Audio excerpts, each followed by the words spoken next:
You're listening to the No Schedule Man podcast with Kevin Bulmer, exploring real stories and lessons learned with a variety of special guests. To learn more about Kevin and to access other episodes of the podcast, please visit noscheduleman.com and connect and contribute at No Schedule Man on Twitter or Instagram and on Facebook, YouTube, and SoundCloud, all /No Schedule Man. Thanks for listening and enjoy the No Schedule Man podcast. I've been known to struggle with reality. Hi, I'm Kevin Bulmer. Welcome to the show. I appreciate you being here, and I hope the day is treating you well.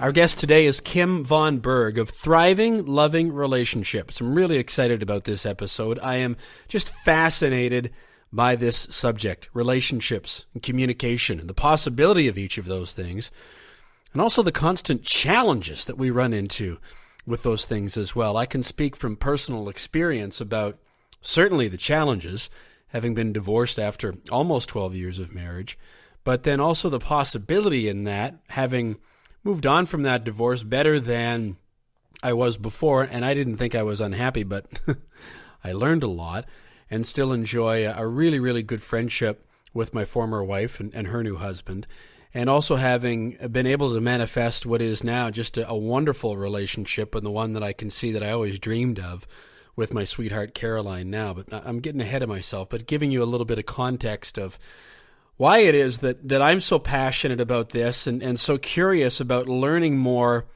about how this all works, or in a lot of cases doesn't work, and hoping that I can use my experiences to reach out and connect with people like Kim, who I hope can help people like you and me, if in fact that's something that you're looking for. Let me give you a little bit of background about Kim. She's a longtime love coach. She's passionate about transforming the lives and relationships of singles and couples, and she's owned and operated Thriving Loving Relationships since 1997. She's a certified singles and couples coach, a communication specialist, a credentialed teacher, and Kim also holds a master's degree in humanistic psychology. And in addition to that, Kim von Berg is certified in neuro-linguistic programming, and she's also about to be certified as a Calling in the One coach. Kim's got some upcoming events, including one in which she's offering listeners of this program a discount.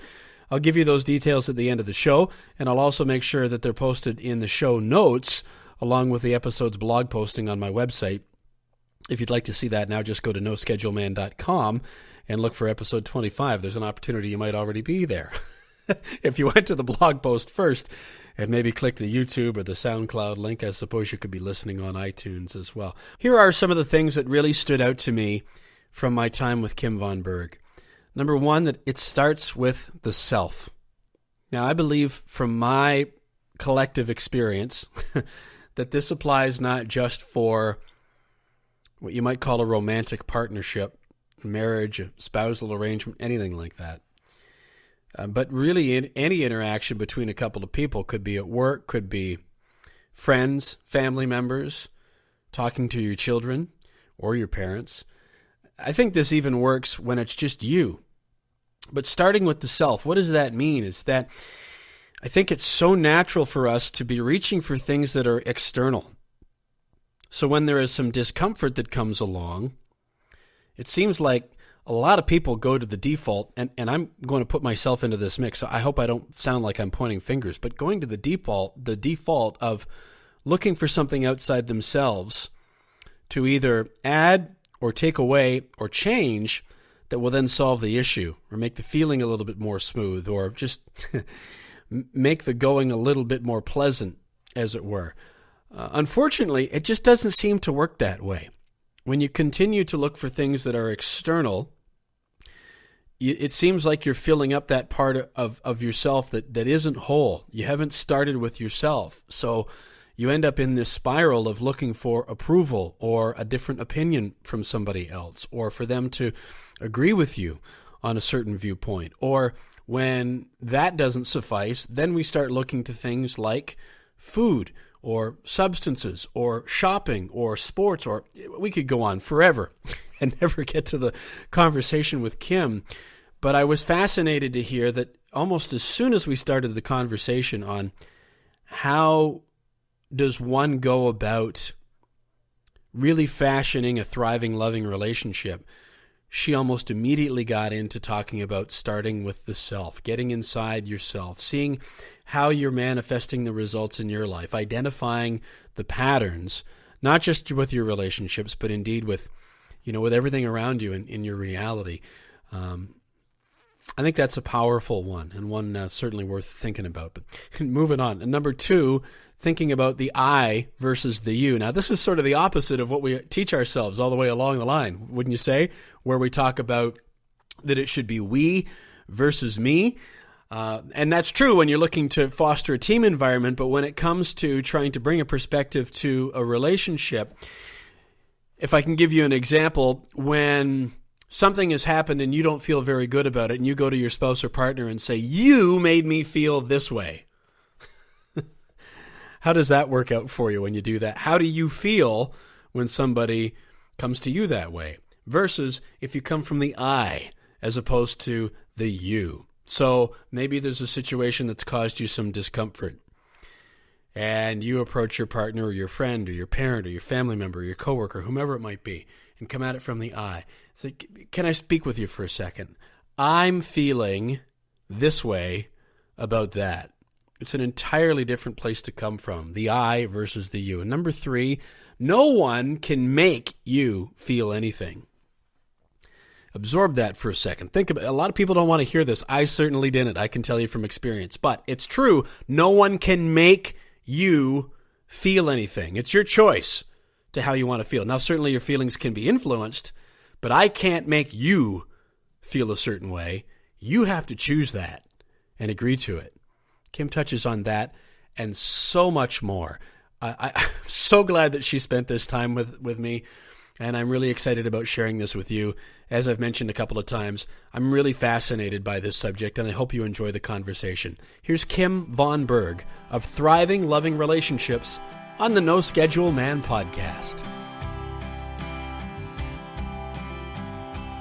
Kim, what's the earliest recollection that you have of realizing that you had a curiosity about relationships, and what made them work and what made them not work? Oh, wow. Well, I really point to when I was in my first long-term relationship, and it wasn't working. It just, we loved one another, but things just, we were just constantly butting heads, and our stuff, our history kept butting into each other, and just knew that there was something missing on both our parts to make it work or work through things. And so, we started searching. Traditional marital therapy didn't really cut it. And and then from there, we decided to explore communication skills, and not just kind of the traditional, not to put anything bad with, like, Harville Hendricks does wonderful work, but it's sort of a simplicity to that. So we wanted it to go deeper into more fine-tuning communication skills, and we just got amazed how it turned around our relationship. And just, wow, this stuff needs to get out there. I mean, it was just kind of like finding the pot at the end of the rainbow. Wow. Why aren't everyone learning about this? I mean, it needs to get out there. So that's how the two of us decided to start some kind of a business or something to get it out there. And we started almost all voluntary, nonprofits, going to Planned Parenthood and this and that, because it was just, that's what's missing here. Why people get into even violent behavior. If they learn even the most fundamental skills around this, they could turn it all around. But that's where it began. Not to say that, once I learned them, everything was perfect and hunky-dory. I mean, we still had our areas that we, had trouble with, but it never was to the degree that it was without those skills. Can I ask you, Kim, what you were doing professionally at that time? At that time, I owned and I still do this on the side, but I only manage. I owned a tutoring business. I had been believe it or not, a math teacher, high school math teacher. And I realized I was a terrible employee and I needed to be my own boss. And so the only thing I knew how to do was be a teacher. So I started this tutoring business. And then, over time, I got so passionate in thriving, loving relationships and didn't have the time really to be a tutor for that business. But now I still have that on the side as I manage and train tutors for educational services. So it's always been in your nature, somewhat at least, to teach and to nurture and to help people along. Yes, I think I do have a part of my personality that's an educator. I've had to hone that so that it doesn't come across like being bossy, like a know-it-all, and realize that really the driving force behind wanting to be a teacher is to be a student, be a learner, and just to admit that I don't know it all. I really, there's always a space to learn more. And that's why I love thriving, loving relationships so much, because the realm of love is, I think, ultimately a mystery. So there's always more to learn, always, to me. And that's why I love it so much. Well, and yeah. In my experience, ample opportunity to continue to remind yourself to reapply what you think you've already learned, but then maybe slipped away from on a day-to-day basis. It's amazing how easily that can happen, even when you're aware of what's going on, isn't it? Oh, so true. I tell a lot of my clients that I work with, particularly couples, they learn all these things, and then, when they get in an argument or something comes up between the two of them, it all goes out the window, and then they're beating themselves up. And, it's like graduate level. When you love someone and you really, really, really are close to someone, that's where you really, I think you get the deepest testing of applying these, because it's so easy. And I admit I still have, to this day, it goes out the window at times. Everything I know, just, it's gone momentarily. So it's not like you arrive, but you get to a place where you can do it a little bit quicker to do the switch, to step into more, I'd call it a more wise and adult place. I'm glad to hear that you're human, at least. Yes. See, if you didn't trip and fall, you'd have to have a cape on you at the very least, I guess. Oh my gosh. I don't know. So no, I don't have that cape. Trust me, neither do I. It doesn't mean I don't reach for it, but I haven't got it quite yet. Right. I don't know if any of us really ever arrive fully, 100%. Unless we're walking on water or something. Well, and you know what? I was joking when I brought that up, but I'm glad that we've kind of gone down that path, because this is something that, as my journey goes along, Kim, that I feel pretty strongly about. That, and I'm sharing my opinion. I'm not trying to put words in your mouth, but if I could maybe make an observation and then ask your thoughts on it, that we seem to grow up with this idea, a picture, a script in mind of what we're supposed to be or how life is supposed to look, whether it's, being a superhero or the princess or living happily ever after. And we go about our lives following this script, and then we get what we think that we're supposed to want, and then life starts happening, and we realize, this isn't very much fun. I'm not really very happy. Well, it must be his fault, or it must be her fault, or there's something fundamentally wrong with me, or all of the above. And without really having the tools and being given the foundation when you're younger to understand about different perspectives and different needs as an individual, and that we're almost kind of lost in the woods, because we're sort of stuck looking at that picture of what doesn't really reflect reality. Now, I've kind of taken us off on a tangent, but has what I've just summarized... Really deep perspective you have. Very true. Well, so I guess to put that into a question, how often do you find with the people that you're working with, and indeed even from your own experience, Kim, that some version of what I've just described had led you down a path to thinking, gee, I thought I was living life the way that it was supposed to be done, but we're miserable. So where do we go from here? It's interesting. I had in my path, it was more, I'm miserable. I mean, even before I got in a relationship, because I got into a long-term relationship relatively late. It was 30 years old than most people. I mean, I'd had little short things, but I think I had that realization, like, I'm miserable. What's going on here? Even before I even considered a relationship. And I think, I'm basically a psychologist at heart. I mean, I'm not a licensed marriage and family therapist, but I've studied psychology for so long, and I have a master's in psychology. But I think I've been so fascinated with that very question. Not only why are we miserable, why do we do things that end up sabotaging ourselves or get into addictions or whatever, dysfunctional behaviors? Like, why do we do that when we know it doesn't work? And it's been a question of mine for a really long time. And of course, if you do that kind of behavior, self-sabotaging, it's of course going to sabotage a relationship.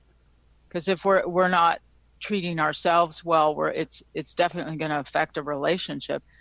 And so recently, I decided to start studying something called NLP, neuro-linguistic programming. And then what I feel really dovetails this, I've been studying the work of Catherine Woodward Thomas, who wrote the book Calling in the One, and recently Unconscious Coupling. And I'm almost about to be certified in one of her programs. And she takes it really deep, where you look at fundamentally in childhood, because of what you're surrounded by and the way you're treated and the kind of love and connection or lack thereof that happens, how you form this kind of schema of belief system and self-identity about yourself. And usually it's false, but it makes total sense why you would do that because of what's happening. And then by what you form as your own identity, it creates your reality. So if I'm going to take this out of so much theory here and more an example. In fact, I'm going to blow my covers here. I'll give myself as an example because I like to keep anonymity with my clients. And that is, I formed a belief because of a very, very kind of German ethics. Both my parents were that background of, achievement and not really into touch or connection, workaholism, that sort of thing. And not a lot of attention. I would call it emotional neglect, basically. You put it, no abuse, as far as, but I formed a kind of a belief that I have no value, and there's something wrong with me. That's why nobody loves me or nobody's showing any love to me. So there must be just something fundamentally flawed about me. So in my early adult years, I kept recreating, of course, not knowing. If I knew, I would have done something about it. But I kept recreating that reality that there's something wrong with me, and so I think that's what happens a lot in relationships. We come into relationships with these false schemas of our false identities, and then we recreate it in the relationship. And so when I first got with my spouse, I kept recreating kind of a one-downmanship of I'm just totally flawed here. And so you're better than me. And of course that creates for this really unhealthy dynamics of kind of parent child kind of schema that really doesn't work in a romantic relationship, because what really works is a equality, right? So we recreate these things. And so I believe that as we can look at these face on, these false identities, and really look at the truth, there is nothing wrong with me. So I had to come to terms with that wow, where did I get that, and just overturn it and realize how many behaviors in my life were recreating that, and face those head on and change those behaviors. Then it recreates a whole new way of relating. And we also kind of call our partners to do the same. If we can get to that level of understanding of one another and support one another to go into the new behaviors of what's really true, we don't come from a place of, that expectation you were referring to of the white picket fence and whatever else, to have the thinking that everything's going to be just perfect. And, it's like overturning that and realizing that we become real and true with one another and behave in that way to support one another and love one. And if we fall down and we go to the old belief system, we can support one another in a loving way to just go back to the truth.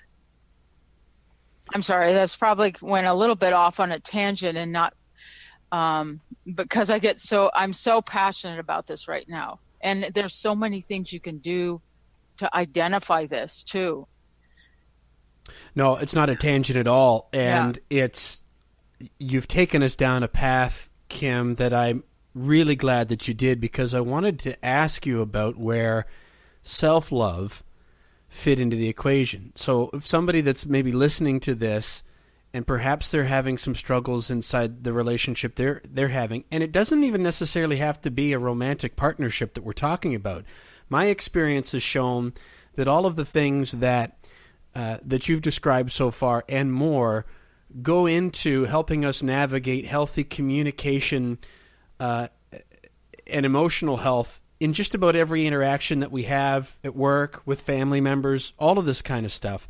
But I'm fascinated that you came right out of the gates talking about, here's a situation where you have two spouses, some partners, and one of them's not happy.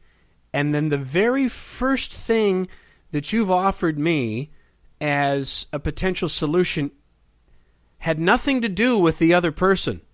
Everything that you just described was all about looking inward and figuring out your own stuff. And I'm now I've taken over, because when I found that out, the idea of self-love and making sure that I was all filled up, that I wasn't leaning on my partner or a habit or a substance or a thing I could buy to try to fill up something inside of myself that was missing.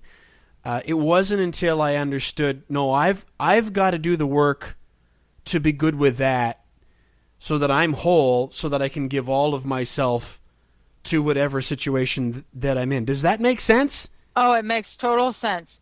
I've been studying all the really top of the line relationship experts over the last number of years. I could just name all. I think everybody's heard of Dr. John Gottman and his amazing research work about couples, and Harville Hendricks and Dr. Sue Johnson, all these people that are really top of their game right now in their research and what they're doing to help relationships. All of them, every single one of these people, the Hendricks, a little bit different spelling than Hendricks, but anyway, they're amazing. If you study any of these people, they may have their own spin on it and their sort of jargon, special jargon of all, but every single one of them all take it back to you coming from a place, and I'm saying you and each person in the partnership, of ownership of your own behavior, and that what turns around something that's not working in a relationship is to own your own part of it. I'm telling you, try that. If you're ever really into relationships, if you start to study any of these, you could just watch them on YouTube. You will be amazed how that little thread goes through all of them. So take it, like if there's a problem, I mean, this is a classic one around communication skills. If there's a quote unquote conflict between two people, where you begin is with I statements. You don't start with you, because that automatically puts people in the defensive. So owning your part of it. And what I was just referring to, though, more around the fundamental source of self-identity, that goes even deeper. And that's really looking at how you create your whole reality. Yeah. Like you were saying, Kevin, it will manifest with the colleague or the store clerk or any relationship. If you are coming from a false identity, let's say, of I'm always alone, or it can be anything like that, then there's going to be constant repetition of that happening, that everybody will leave eventually. Because if you truly believe that, it will be created. So this takes it beyond the interaction between two people. This is creation of reality I'm referring to. Yeah, and to go back to what you had described a few minutes ago, Kim, where you were saying that as part of your own journey, you were realizing eventually that you were feeding yourself the idea of things like there must be something wrong with me. Right. Or I have no value is something else that you said. And some other common ones I could see people saying, people always take advantage of me, or I'm always doing all or whatever it yes. might be. When you, again, stuck on sort of the old, and I'm presupposing here and generalizing, I understand that, but the idea of what I think a lot of us picture a relationship to be, the automatic default is bang, you point your finger and you race to the victim position. That, right. Well, if somebody's taking advantage of me, it must be their fault. It's true, very true. And maybe that's part of it, but I think what you're suggesting is that might be the result, but where it actually starts is something, it's an inner dialogue that you've got to get sorted out with yourself. Absolutely. Yeah. Yes.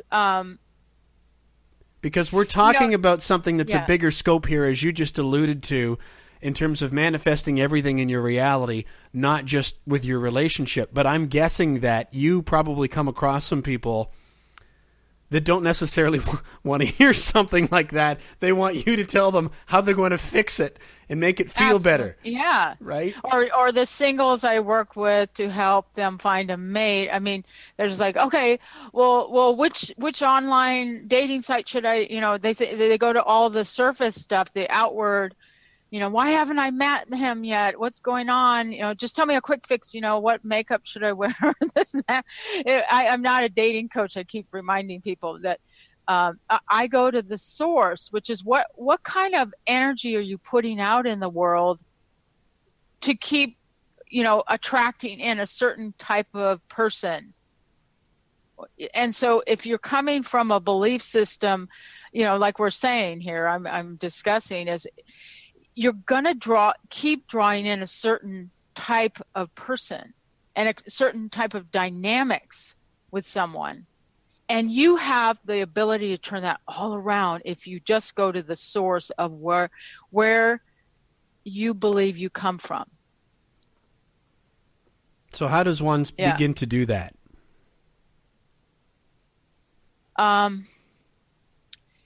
There's a number of things I could go into, and I don't want to spend a whole hour on it. So I'm like trying to screen my thoughts a little bit here so I don't launch into something really complicated here. But what I would just summarize what I wanted to say is to go to the pattern And we're talking both singles with patterns, maybe they're looking at previous relationships, and then with couples, we're talking about dynamics in their relationship. If you go to the areas that give you the most trouble, that cause the most emotional pain, and you look for the pattern that's going on. What is it that just seems to keep repeating itself? And then it's asking yourself, once you look at that, where am I the source of that? What kind of belief system do I hold about myself that keeps recreating that? And if you really keep diving into this really in the deepest way, it often takes you back to really traumatic events in your childhood or young adulthood. It doesn't necessarily have to be just childhood, but things that happened that really were emotionally painful, the origin. And oftentimes we attach meaning to it about ourselves when these things happen. And so I'm going to review myself again here. And that is, when I was growing up, I was left alone a lot. And unfortunately, what ended up happening is I started getting molested by somebody who kept showing up in my neighborhood. And when that happened, I just formed, it was very traumatic. It was it completely messed up my whole self identity. And from those experiences, I just went to a place of, I'm fundamentally flawed, so, or somebody can have, I'm thinking of a client in particular right now who had, had kind of a yucky parent modeling system there, but nothing horrible, but ended up feeling very, what should I say, unloved, let's say. She really believed she was unloved. And she attached herself early on, like preteen, with a boyfriend. And the boyfriend, it was this really traumatic thing that they ended up, he had to move, and he had promised to keep in touch, and then he just completely cut off. It just disappeared, basically. And it was really, so disturbing to her that she ended up trying to kill herself. It was just this long, but what that stuck with her, and here she is in her 50s, but that stuck with her whole life, in believing that I'm really fundamentally unlovable. So to go to that source and then decide I'm going to completely turn that around and recognize that I'm not that way. Anyway, I don't know if I completely addressed your question there, Kevin, but I so strongly believe that we need to go to the very source of how we're creating these dynamics with our relationships. What about, Kim, as humans, our very, what I would consider to be basic and natural need for that connection, to reach out and to offer love and to accept love. I've felt at points in my journey that it was almost, I'll say weakness for want of a much more appropriate term that I can't put my fingers on right now, of knowing that I wanted and want that kind of connection. But it's not a weakness, is it? It's a fundamental part of who we are as beings. Absolutely. So, but is there a question that you have about that, or? Where I'm trying to bring this together for somebody that's listening, that we've talked so much about the inner work, because there's it almost seems a little bit counterintuitive, but I've experienced this to a certain degree, and am thrilled to hear you mention some of the names that you have. So, for instance, when I was now I'm off on a tangent again, but when I was in the process of what became separation and later divorce, one of the things that I did at that time was read a book called Hold Me Tight by Dr. Sue Johnson. Oh, that's wonderful and book. It blew my mind wide open, Kim, and changed my life for the better going forward. But as the years progressed, following that time, began to do the work of both understanding, okay, I want and crave that connection, but I also know that I've got to take responsibility for my own experience and thoughts and actions and develop that self-love. Back to where I was a moment ago, it almost could seem, I think, counterintuitive to somebody that hasn't really explored this. But how fair do you think it is to say, Kim, to some degree, that only once you've really kind of got a hold of that inner work and have been able to sort out some of those scripts and stories, have you really then been able to actually open yourself up to connecting with that, with other humans, whether it's even just a pleasant exchange on the street with somebody or something as intimate and deep as some sort of a romantic partnership? You sort of have to, in order for them to both work, they kind of both need to be there, right? The inner work in order to attract the outer world that will stick. Yes.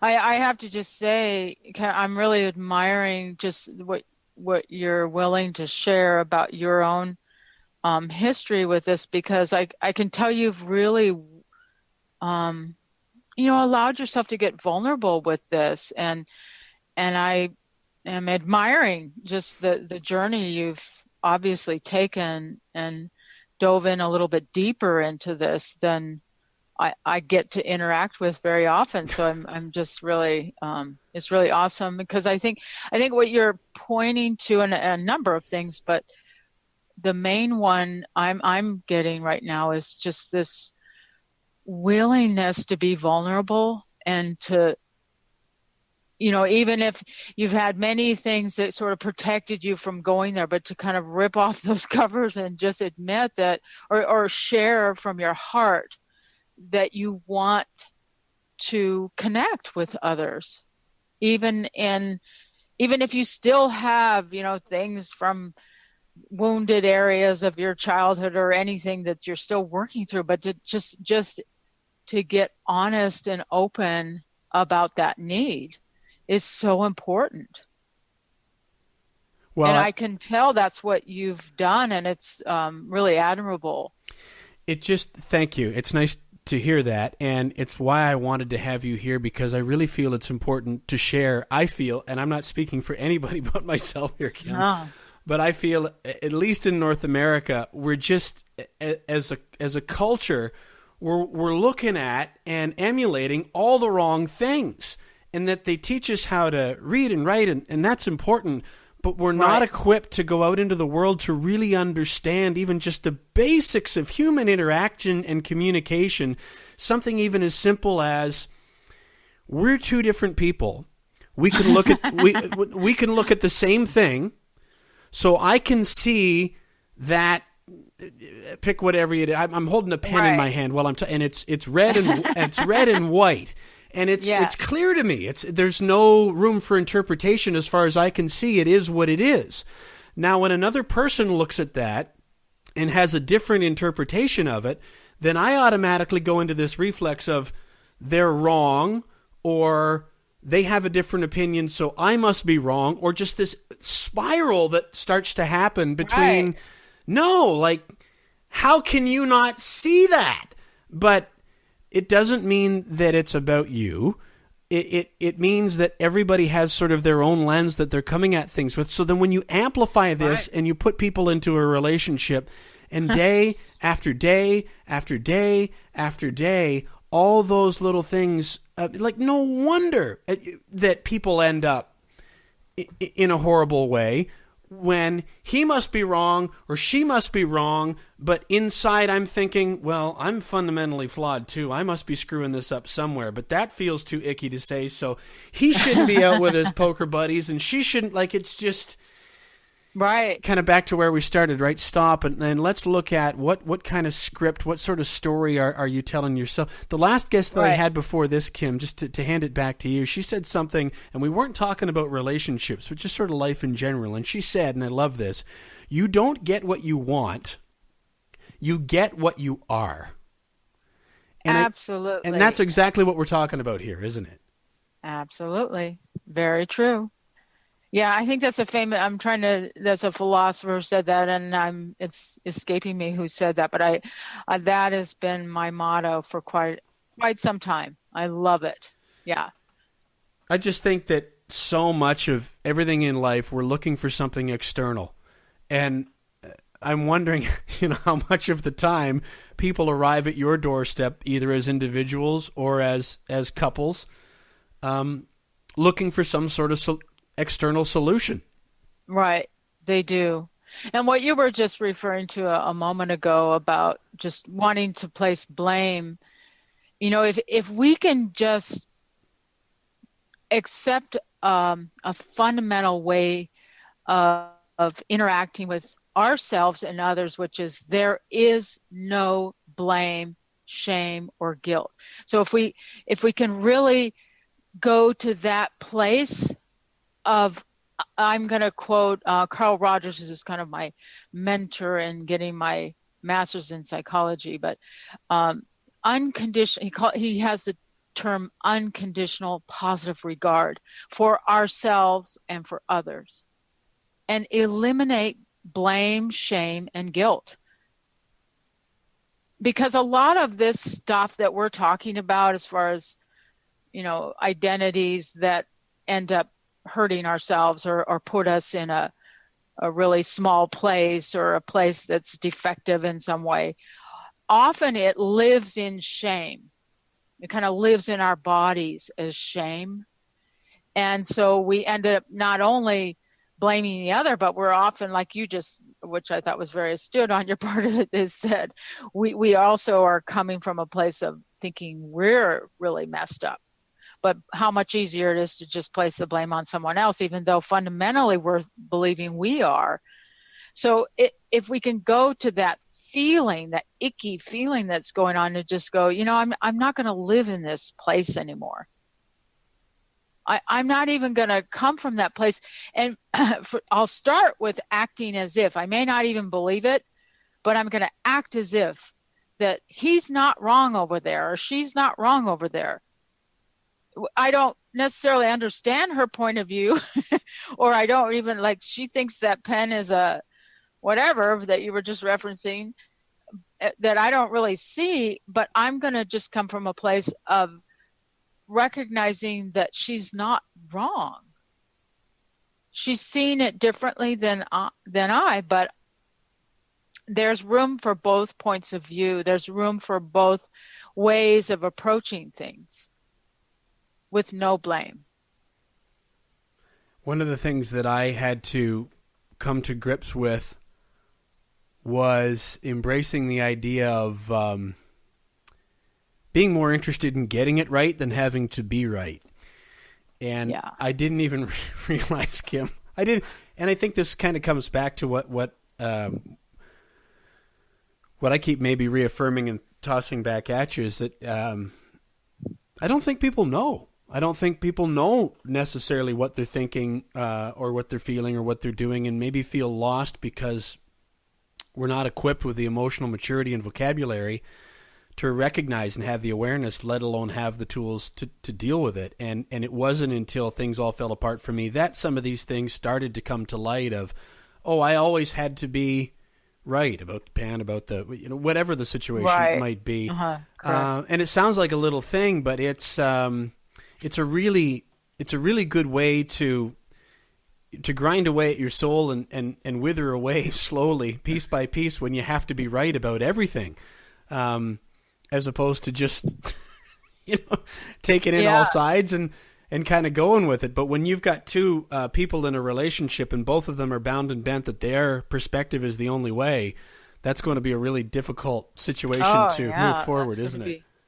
You know, and what I was alluding to a moment ago is that sometimes, you know, you recognize things about yourself or about the relationship that you think, wow, this is, I don't know if we'll ever get through this, or if I'll ever get through this, but if we can just act as if in certain, like, that's why I'm so passionate about communication skills, and the way I teach them is just, if you could just take on some of the practices around it that do come from a place that there's room for two different perspectives, and there's two people can be right and totally different, quote unquote right. I mean, it's, if you can just act as if, even if you don't believe it right away and you think, no, well, I'm the one, you know, that sees the truth here. You know, even if you have a little voice in you that's saying that, if you walk through these just fundamental tools of, you know, practices that are founded on unconditional positive regard, you can start stepping into it, actually, that whole new way of seeing things that has room for multiple perspectives. I was so deeply listening to you that I forgot to think of a follow-up question. Yeah, it's okay. But, you know, because I sometimes, people have psychologists, I get in debates with psychologists, and I have a number of friends who are psychologists. And some of them come from the point of view that, you know, you got to get everything all healed and buttoned up, and everything has to get, you know, self-love on board, and everything has to be just hunky-dory before anyone could touch a relationship. And I don't actually believe that, because I think the deepest healing takes place in intimacy. So you can't all have it all perfect and, you know, no blame, everything just beautiful, you know, like you're the Dalai Lama mentality. You won't always have it all. You'll get a button push that puts you right back into that muck and mire of thinking you're a piece of, you know what. So it's going to happen. So, but if we have certain just fundamental practices that we commit to in a relationship, even if we're not there emotionally, it can help you rise up to that place.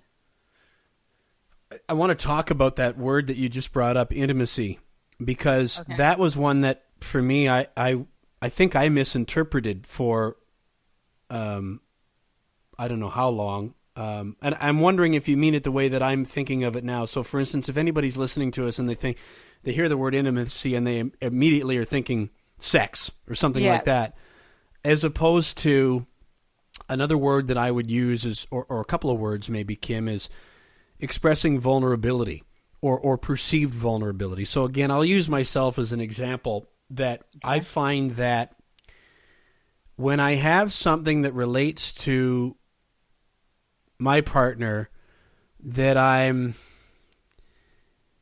thinking about, I'm worried about, I'm maybe wondering about what she's thinking, or I'm recognizing that I'm feeling something that I almost feel ashamed and embarrassed to bring up. There's a fear about bringing it into the open, about how she's going to react, or am I right or am I wrong, and that's when all of those old scripts of something's wrong with me, everything should be fine, you're making your own demon, or whatever it is, they all fire back up. What I find that where the intimacy is created is when I can trust myself and my partner enough to open up, to go, you know, can we talk for a second? I've got this on my mind, or I'm sharing my feeling, and this is the way that and once you get that out into the open and you're really genuine with the other person, it's amazing how that's where I look at that word intimacy that gets magnified, that you've really brought somebody close by kind of bearing your soul to go, I feel scared about this, but I want to share it with you and let you know how I feel.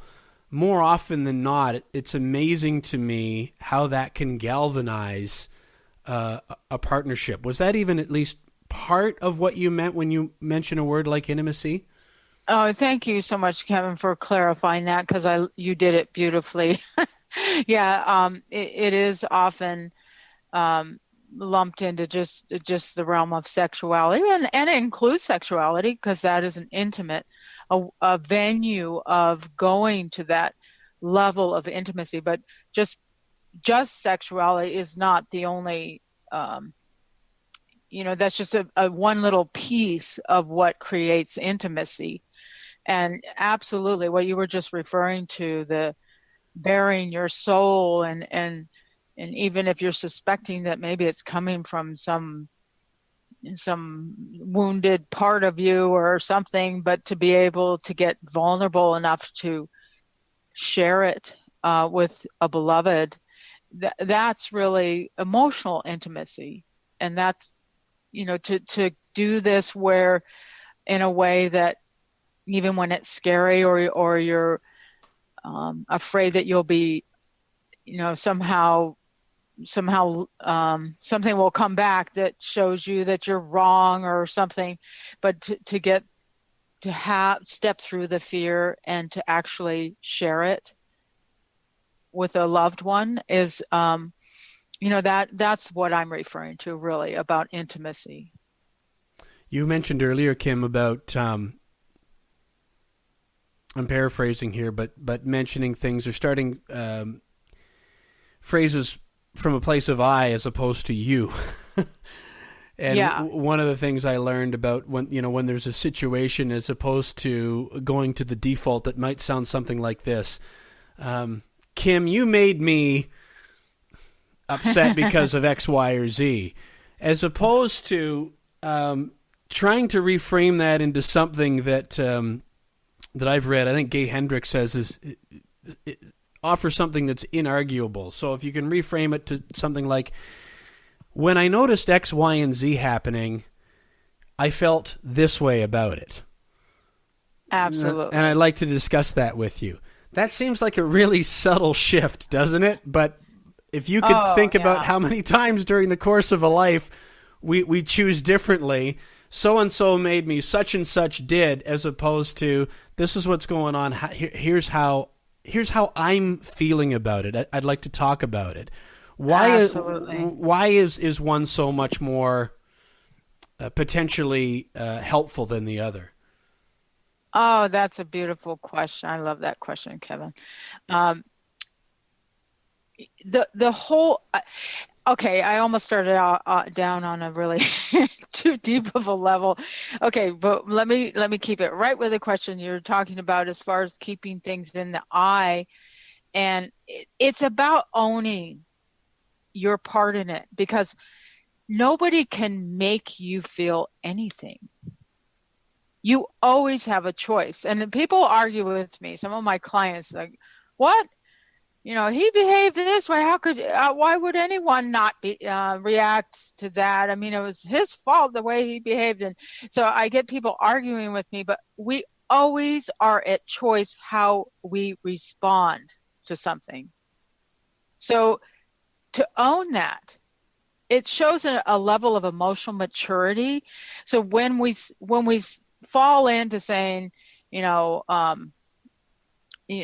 when you did this, it made me feel this, or you made me feel this. When we fall into that, we're really coming from our child, because the child doesn't have the maturity level to realize his or her part in things. And so it's not even true, actually, but that's a child's point of view, because a child is very self-consumed. The child doesn't know the difference between themselves and another. Whereas an adult, if we're coming from an adult place, we can own our part of it, which is we create our own response to things. And when we can own that, it opens the door for a discussion with the other, so that they don't feel put on the spot. They don't feel falsely blamed for something it's not even possible, actually. I mean, really, realistically, it's impossible for me to go to you, Kevin, and create anger inside of you. You need to choose that for that to happen. But the problem, of course, is we don't realize we have a choice because a lot of this stuff is so programmed into us that it happens just automatically, the reaction, and we don't see that we actually have a choice in how we respond to something. Yeah, and so you're getting back to what I had offered a half hour or so ago, that I feel I don't want to put people like you out of business, but at some at some point, I hope that we can get to where we can start having these kinds of discussions much, much, much earlier in life. You could scale this up or back however you like. I mean, if you look at what's going on in the world and, in your country, and the fingers that are pointed like loaded weapons at each other. Absolutely. It's frightening, but it's also predictable when you think about, in my opinion, how we have equipped ourselves to communicate, I'm taking on the average, and again, I'm generalizing, and, what to look to as far as a solution. And I think so much of what you and I have discussed here within the last almost hour or so, in my opinion, these principles kind of universally apply to a lot of things in life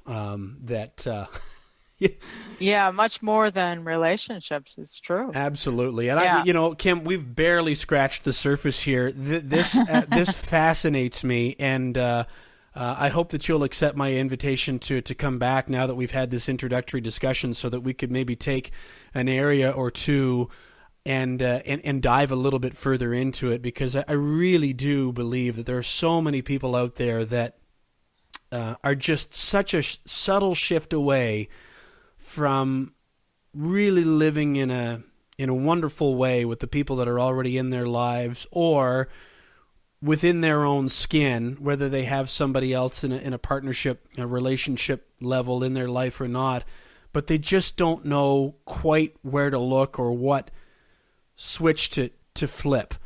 So I hope that people that are listening to this now will take the step to find you and to look at some of your materials, and I'll certainly post all those links along with this blog post. But in the interim, until we talk again, what maybe would you leave somebody with if they've listened to this conversation this far, and they may either be in a relationship now that they're struggling with, or struggling with maybe their own sense of self and ability to attract that level of relationship into their lives?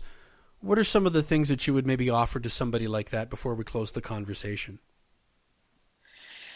Thank you so much, Kim. I'm so grateful for this opportunity to just be spouting off my passions. It's just so, I feel so much gratitude right now. And really what I'd love to, I guess you could almost call it a ray of hope.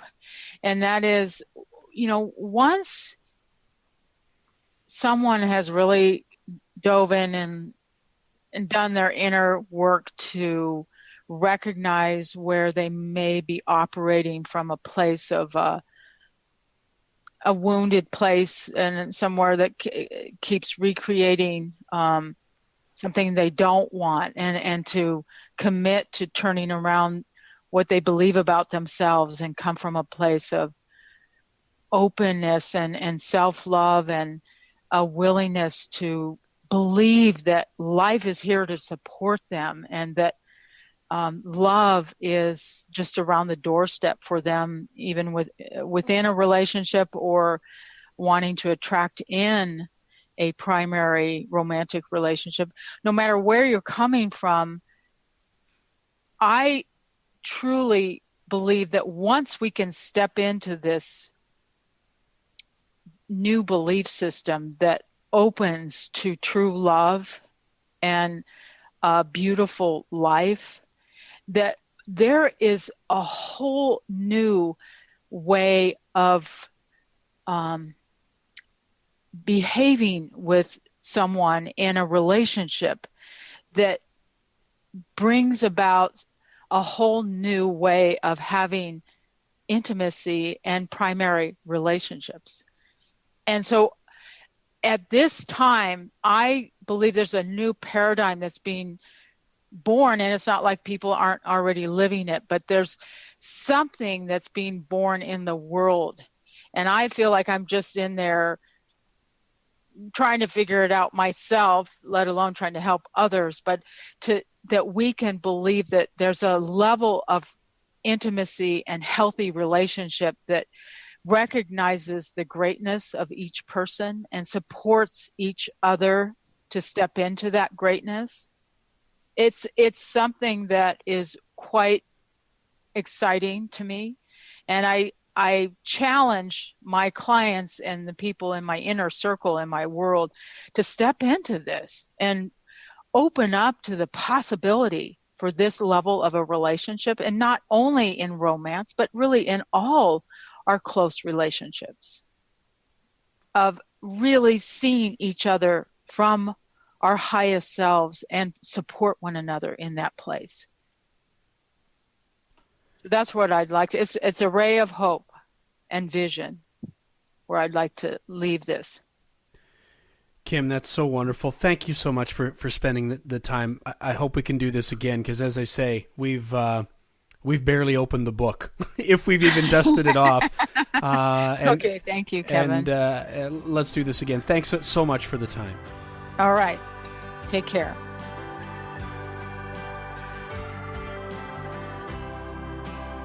You can connect with Kim on her website, which is thrivinglovingrelationships.com. I'll put those three words all together.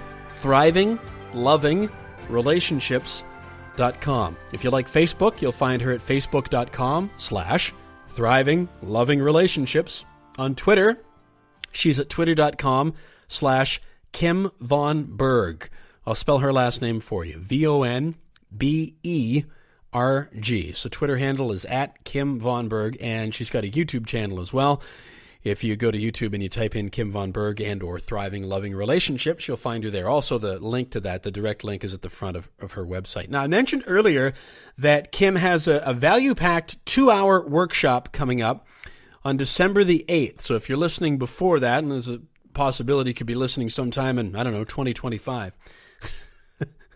But if you're listening prior to December 8th, 2016, you've got the opportunity to take advantage of this. She's doing a workshop there to help conscious singles become more skilled at drawing in an evolved mate while they're dating.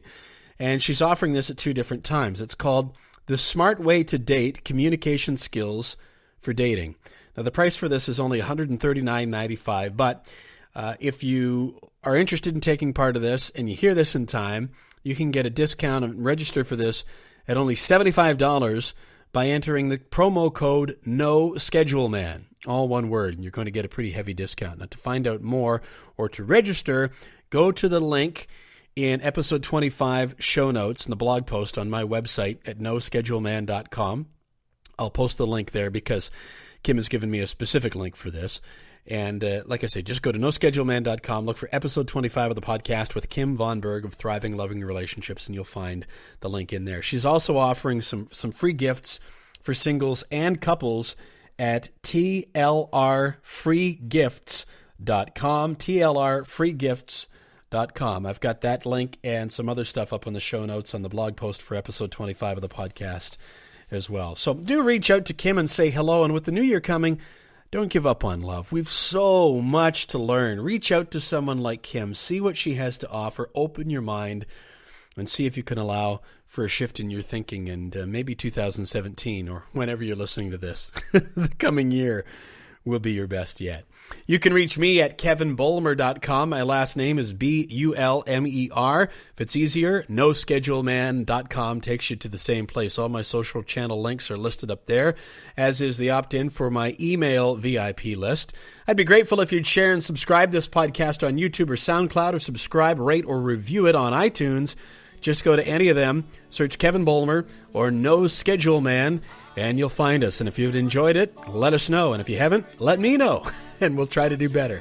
Thanks again for spending some time with me. Until next time, remember, no plan is all part of the plan. Choose hope, embrace change, and look for the opportunity in every challenge. I'll see you next time on the No Schedule Man Podcast. Just a little deja vu.